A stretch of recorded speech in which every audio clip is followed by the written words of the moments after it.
Allô guys, j'espère que vous allez bien. Bienvenue chez Ladoa It's About Everything. Cette fois-ci, on va en direction de l'Afrique. On va en direction du Congo. Allô?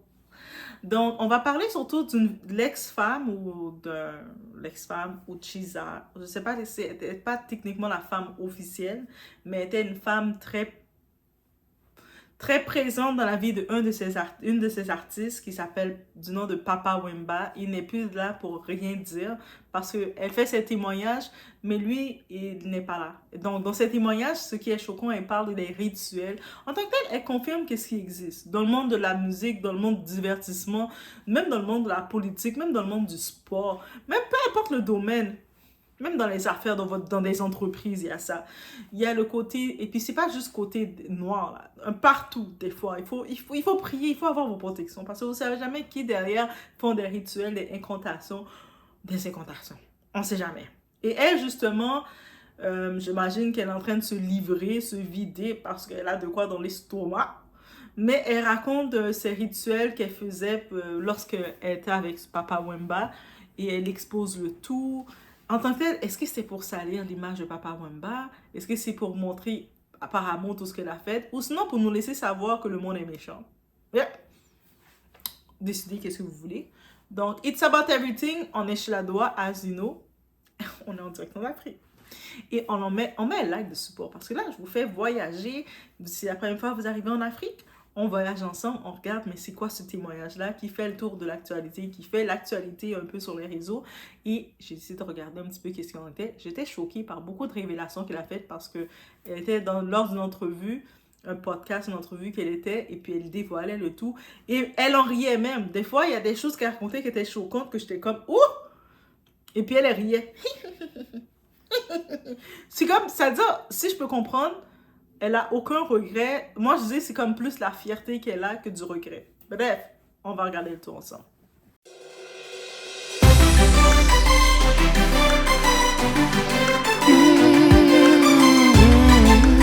Acheter des chanvres. On était parti dans un chez le marabout à Barungu comme ça. Il prend il tire les fumées. Quand il met ses mains dans la casserole comme ça, les fumées, ça va. Quand ça va aller partout comme asperger. Hein, comme si on est en train d'asperger. Quand les gens vont écouter, hein, elle va sentir ça. Les gens vont venir à gogo. Et j'étais parti à Bandal aussi, c'est un papa. La papa là, il m'a donné de l'eau.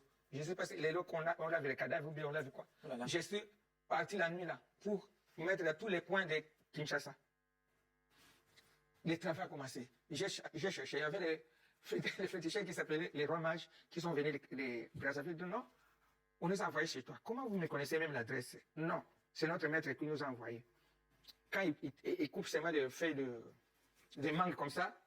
Donc déjà, on va faire un petit topo pour dire qui est Papa Wemba. Moi, je ne savais pas c'était qui, pour être honnête. Donc, on le découvre ensemble. Je suis sûre que je ne suis pas la seule qui ne le connaissait pas. Peut-être j'avais entendu le nom Papa Wemba, mais je ne savais pas trop c'était qui. Donc, son nom d'artiste, c'est Papa Wemba. Son vrai nom, c'est Jules Chomgu Wembadio Pene Kinkumba. Dit Papa Wemba. C'est beaucoup plus simple. Il est né le 14 juin 1949 à Lubefou, au Congo belge, donc RDC. Donc RDC, c'est justement la République démocratique du Congo. Doha, je sais les choses. Et actuellement, c'est la province du Sankuru. Il est mort le 24 avril 2016 à Abidjan. Ah my god, comment on le prononce? Abidjan. Donc, des suites d'un malaise sur scène. Donc, c'est vraiment... ça me fait penser à Mika Ben, l'artiste haïtien qui était mort à Paris, lorsqu'il y avait les retrouvailles de Karimi. Bref, mais tu sais, sur scène, limite. Il a fait un malaise sur scène et il est tombé.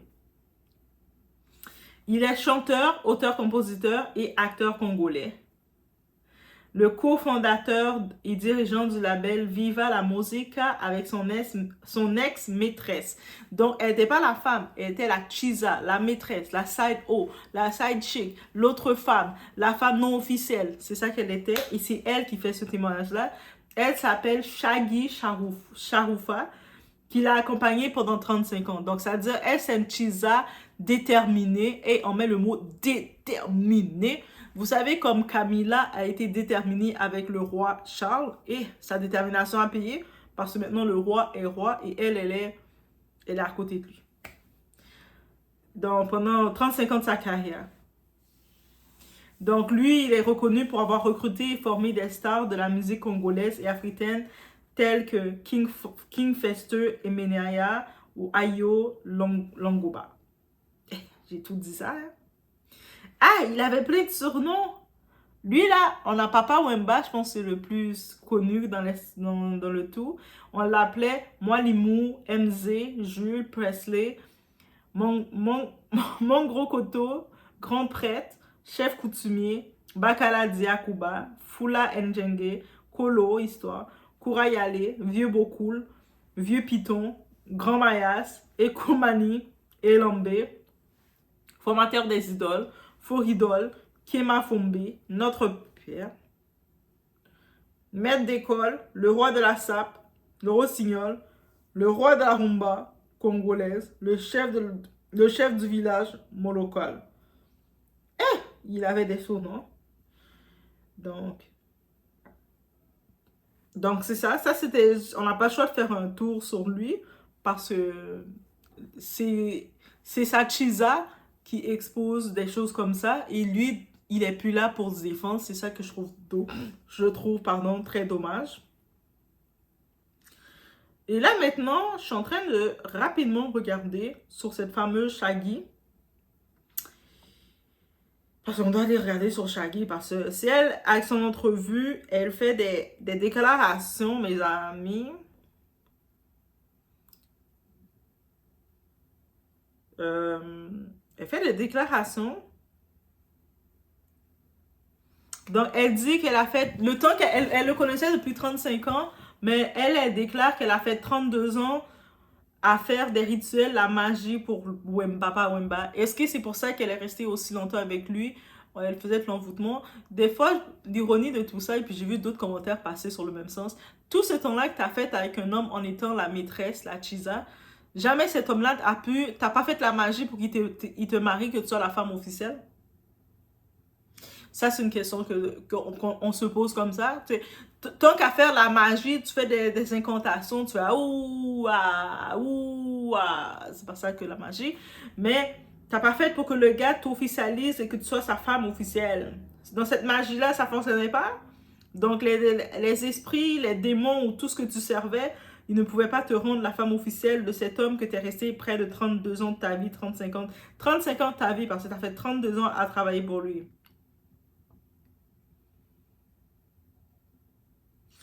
C'est ça qui est chaud, mais ça, c'est le choix de certaines personnes qui choisissent d'être.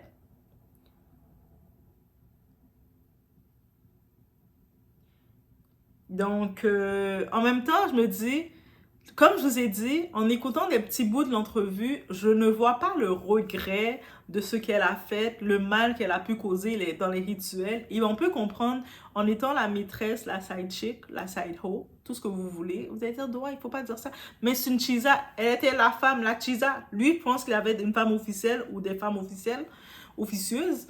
Mais elle était la chisa de toutes les années. Et elle dit que pendant toutes les années, pendant 32 ans, elle était en tant que telle, dans les Antilles, on appelle ça mambo. Donc, elle était peut-être sa guide spirituelle, sa sorcière qui se déplaçait à distance avec lui. Donc, pendant des années, c'est ça qu'elle était. Et peut-être à volonté, comme elle est une femme, lui, c'est un homme, ben, il avait son trou pour le chauffer quand ça le disait. J'ai vu certains commentaires des gens dire que Shaggy Sharoufa, une femme très très influente dans le milieu congolais à Bruxelles et aussi dans Viva la Musica, malheureusement, elle s'est adonnée à des pratiques mystiques pour le succès de ses entreprises et de Papa Wemba. Aujourd'hui, elle est une nouvelle créature en crise. Ok. Je suis contente pour elle. Donc, j'imagine que c'est pour ça qu'elle a fait son témoignage, mais... Ok. J'imagine que c'est pour ça, ça explique. Mais encore une fois... Je suis en train de regarder rapidement les commentaires. J'aime ça voir les commentaires des gens. Il y a quelqu'un qui a écrit « Elle a des choses à dire, mais la langue a fait défaut. La journaliste devait lui permettre de parler dans une langue qu'elle maîtrise. » Mais si elle a été en Europe, elle parle français, peut-être elle a un accent, mais je sais pas. Moi, j'ai écouté des petits bouts, j'ai pas écouté toute l'intégralité. Moi, personnellement, je trouvais quand même c'était correct. Des fois, vous êtes difficile. Même moi, on dit que j'ai un accent. On a tout un accent. Donc, des fois, je vous trouve très difficile ou très picky. Vous aimez ça comme euh, piquer les gens sur des petits détails comme ça. Tu sais, comme vous-même, vous comprenez que ce qu'elle dit. Oui, oui, elle a un accent, puis elle a grandi, elle est venue en Europe, elle était déjà âgée. Et même moi, je suis née ici, j'ai l'accent, ok? Mais ça fait partie de ton charme, guys.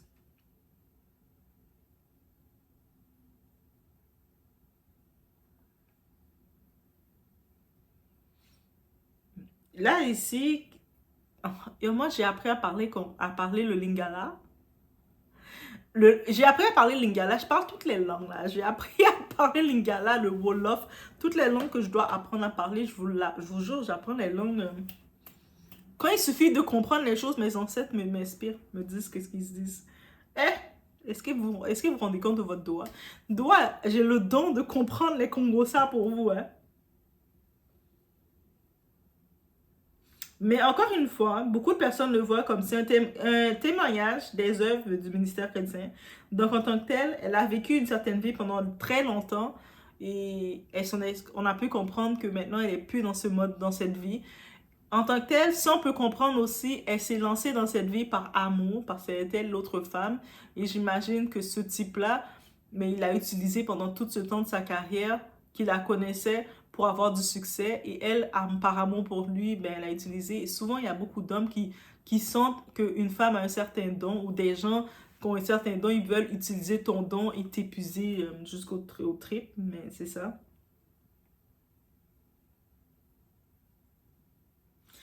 Ah.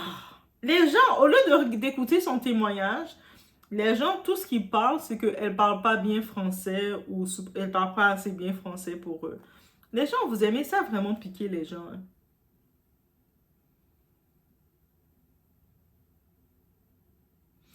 Il y avait aussi une scène qu'elle parlait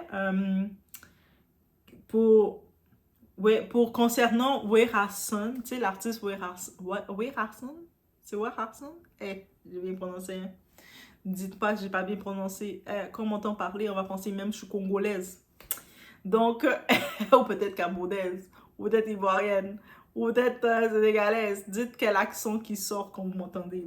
Il y a un accent qui ressort. Peut-être c'est on ne sait pas.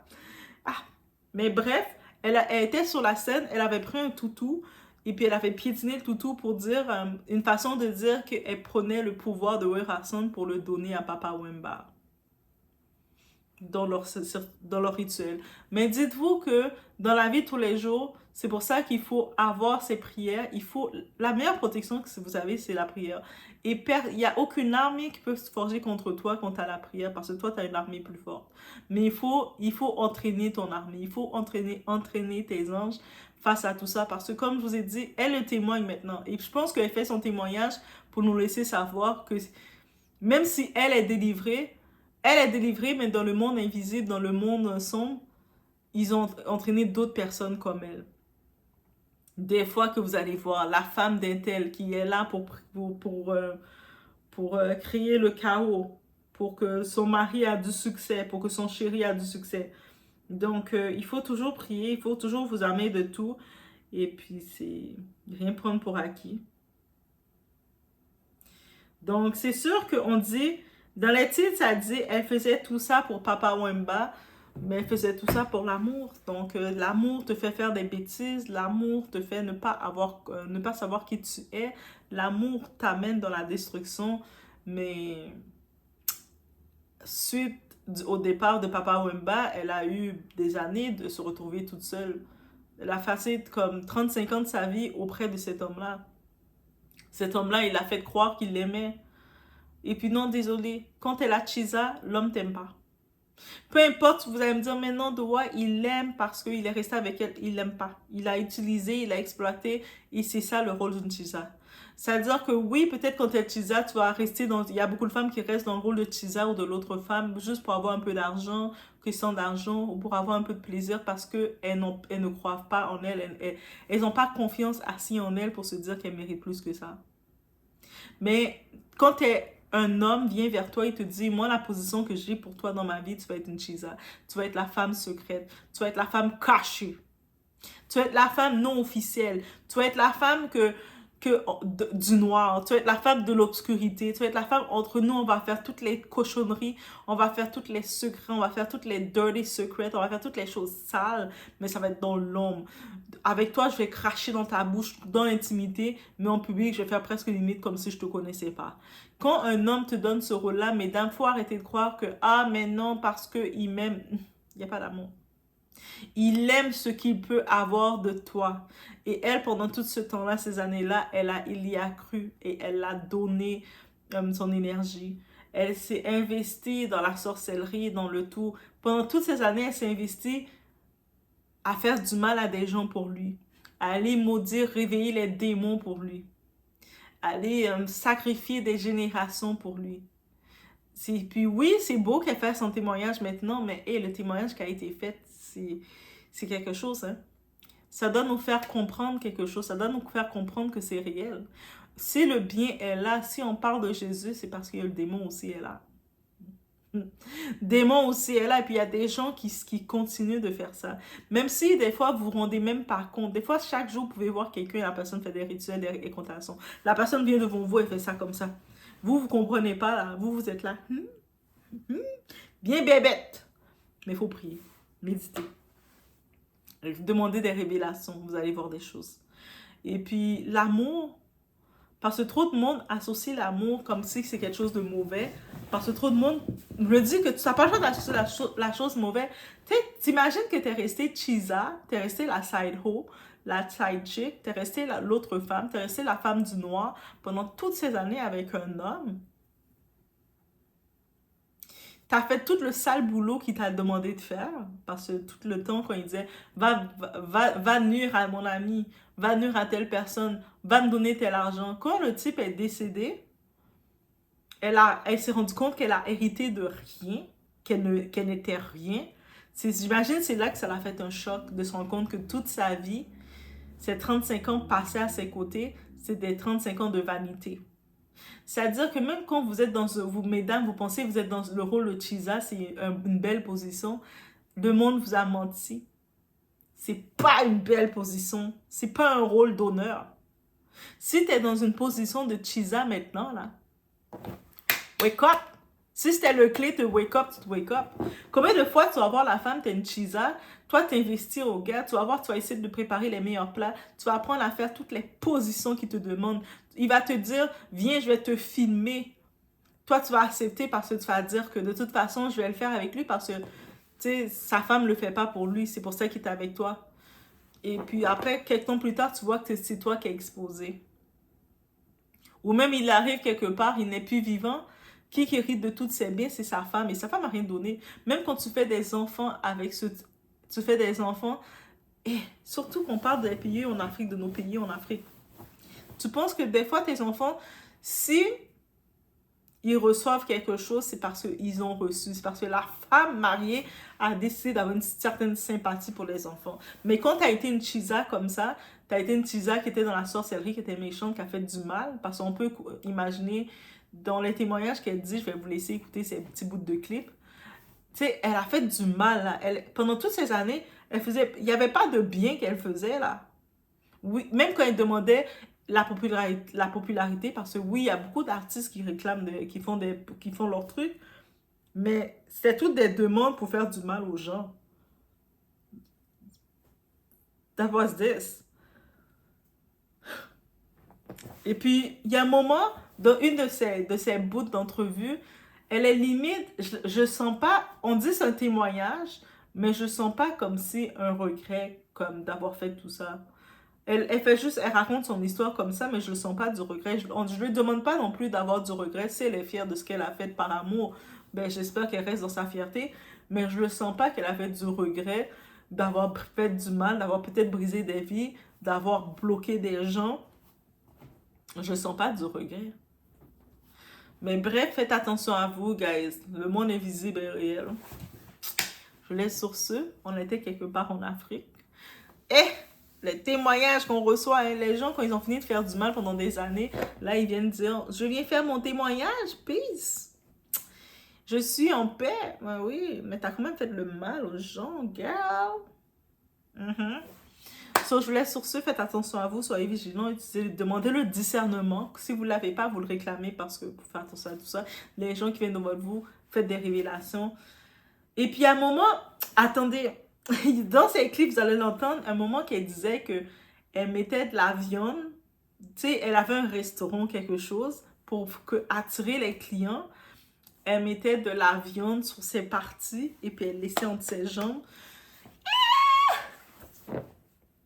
Je vous dis, même quand vous pensez aller manger dans un restaurant, faites attention. Des fois, je préfère mieux aller manger au McDonald's, que même si on dit que c'est McDonald's, c'est du vieux fast-food, que de certains petits restaurants. Parce que, vous êtes mauvais comme ça, là, avec votre clientèle. Le client vient déjà chez toi payer pour manger ton plat, et puis toi, tu mets de la viande. Après, le monde demande tes brochettes, des brochettes que la viande t'a déposées entre tes jambes comme ça. Vous êtes cochons? Vous êtes des cochons? Yeah, guys. Faites attention à vous. Faites attention quand vous mangez. C'est pour ça maintenant je comprends qu'on nous dit faut prier pour tout. Parce que les gens sont des animaux quand ils font leur méchanceté comme ça là. Tu sais, dans la nourriture des brochettes, toi tu vas, t'as dit j'ai envie d'aller manger des brochettes. Elle a mis la viande en dedans de ses jambes, là, bien chauffée, avec toute la... Oh, petite cochonne. Après, il fait ce témoignage, et limite, elle sourit, elle en rit. Yeah. Là, elle était en Afrique quand on a fait son entrevue. Elle était dans un pays avec des droits. On aurait porté plainte contre elle. Comment t'oses dire ça? T'es fière de toi, cet animal. Bref, I say what it say, guys. On a voyagé là-bas. On voit qu'est-ce qui se passe. Ça fait partie de l'actualité. Laissez-moi savoir si vous avez vu l'entrevue. Qu'est-ce que vous en pensez de ce témoignage. Et faites attention à vous. Protégez-vous. Faites attention à vous, guys. Parce qu'il y a des gens mauvais depuis dans notre travail. Déjà que tu es en rôle de chisa, tu es en rôle de briseuse de foyer, tu es en rôle de mauvaise femme pendant 35 ans de ta vie. Quel projet de bon tu pourrais donner dans le monde? I say what I say. Je vous laisse sur ça. Pour la réussite de Viva la Musica, minuit, on va se retrouver au cimetière d'Engilingi, devant Maman Poto. Moi, déjà, 23h40, je suis là. C'est seulement nous, les chrétiens, hein, on ne respecte pas les rendez-vous pour les seigneurs. On ne respecte pas les rendez-vous pour l'église. On dit venir à 10h, c'est à midi, à 13h qui est en train de venir. Mais dans le monde là-bas, on respecte. Moi, j'étais là avant. Ils viennent me trouver là. Ok, on va entrer. On est entré là-bas. Jusqu'à dans un cimetière comme ça, que moi-même je dois choisir. Ils invoquent, mais les autres cimetières, ils ne voient pas. Quand tu es mort en Christ, on ne te voit pas dans ces choses-là. C'est seulement les païens. Okay. Alors, tu vas dire, il y a des cimetières là, et ils ne voient pas. Pourtant, il y a des cimetières embellis. C'est après que j'ai...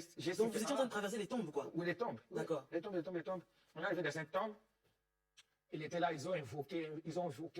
Il y avait des tempêtes qui est venues me bouger. Où les fumées, un bouteille de whisky Johnny Walker est sorti. Oui, avec la croix. Oui. Moi, j'ai dit à papa, aujourd'hui, je vais t'introniser. C'est moi qui l'ai intronisé pour la première fois comme chef coutumier du village local. Oh.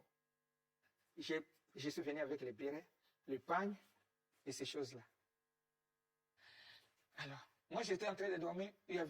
J'ai écouté, la porte est bousculée. C'est qui? Notre frère, papa Denis Locas a dit, c'est moi, je suis venu. Papa Rocheva a envoyé la voiture. Il faut aller vite parce que là-bas, il n'y a pas de passage. Pour entrer, les gens sont jusqu'à dehors. Moi, j'étais content. J'ai dit, cette fois-ci, ça c'est bien. Ok. J'ai dit, attends un peu. Je prends encore les choses. Je mets avec mes huiles là et je mets encore quelque chose dans la bouche pour que si j'arrive là-bas, que ce soit seulement moi qui vois plus une autre personne. Alors, quand je suis sorti, on est parti avec le papa Locassa jusqu'au type K. Où est-ce qu'il va garer? J'ai descendu. Ils ont venu me chercher en passant au-dessus de toutes les chaises comme ça pour arriver au podium là-bas. Là, il a commencé. Je suis arrivé. Une chanson Balembongue. Après, les chansons là qu'on dit toujours, les chansons fétiches. En vérité, je vous l'ai dit, il revient, il est déjà venu.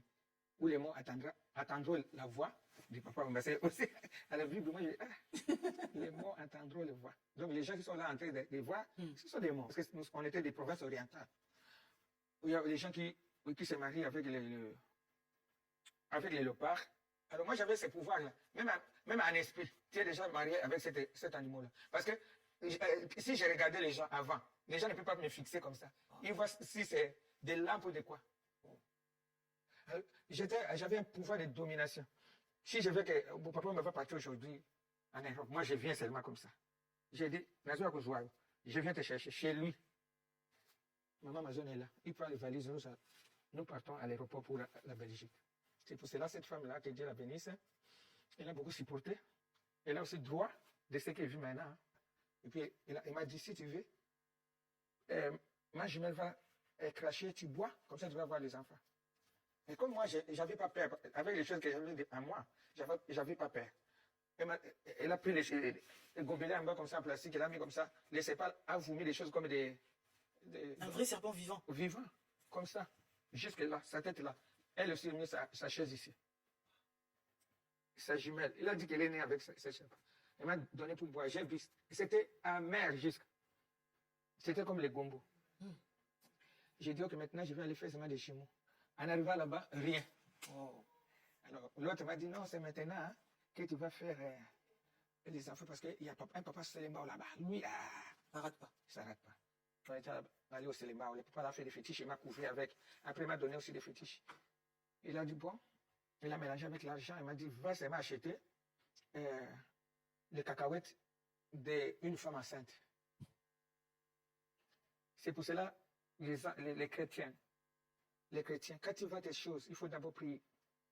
Le diable est risé, il rôde comme un lion pour chercher qui a dévoré. J'ai pris cet argent, j'ai cherché des célébats jusqu'à Kalufungula, à Lingua. J'ai garé la voiture, j'ai descendu, j'ai vu une femme enceinte là-bas. Avec toutes ces choses, c'est pour cela que je m'assois à la repentance. J'ai acheté. Et puis, elle a dit, moi, je n'ai pas de retour à te donner. Moi, j'ai dit, non, gardez les retours, ne me donne rien. Je suis parti à la maison. On se réveilla le matin avec l'enfant au ventre. Donc, les fétichés, on a volé, on a acheté l'enfant. Directement, l'enfant est transféré chez moi.